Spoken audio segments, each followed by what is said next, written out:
దక్షిణ భారతదేశంలో communist party నిర్మాతగా ఆంధ్ర రాష్ట్ర శాసనసభ నేత ఎంపీగా ప్రజా సమస్యలపై స్పష్టమైన అవగాహనతో సమస్యలపై పూర్తి అవగాహన కలిగిన నేత కామ్రేడ్ పుచ్చలపల్లి సుందరయ్య అని బాపట్ల జిల్లా రేపల్లె పట్టణ సిపిఎం కార్యదర్శి సిహెచ్ మణిలాల్ కొనియాడారు. సుందరయ్య 38వ వర్ధంతి రేపల్లెలోని పార్టీ కార్యాలయంలో నిర్వహించారు. ఈ సందర్భంగా పార్టీ పట్టణ నాయకుడు వై కిషోర్ పుచ్చలపల్లి చిత్రపటానికి పూలమాల వేసి నివాళులర్పించారు. ఈ సందర్భంగా ఆయన మాట్లాడుతూ సుందరయ్య స్వతంత్ర సమరయోధుడిగా పోరాటాల్లో ముందుండి నడిచారని అన్నారు. వ్యవసాయ కార్మికుల సమస్యల మీద నిర్దిష్టమైన అవగాహనతో సంఘాలు ఏర్పాటు చేసి సమస్యల పరిష్కారం కోసం కృషి చేశారని తెలిపారు.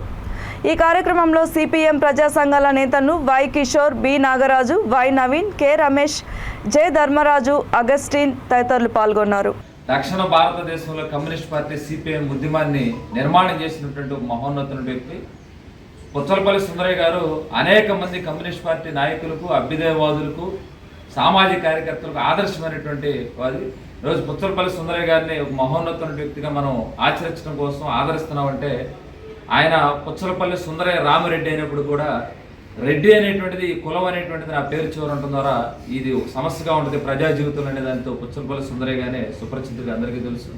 ఒక నిరాడంబరమైనటువంటి జీవితాన్ని శాసనసభకు కానీ ప్రతిపక్ష నేతగా ఉన్నప్పుడు పార్లమెంట్కి కానీ ప్రజలు ఎవరైతే ఉన్నారో ప్రజలు నిరాడంబరంగా ఉన్న పద్ధతులు ఆ పద్ధతులు ఉండాలనే పద్ధతుల్లో సైకిల్ మీద పార్లమెంట్కి వెళ్ళినటువంటి ఒక నిరాడంబరమైన నేత పుచ్చలపల్లి సుందరయ్య గారి జీవితం చాలా ఆదర్శవంతమైన జీవితం.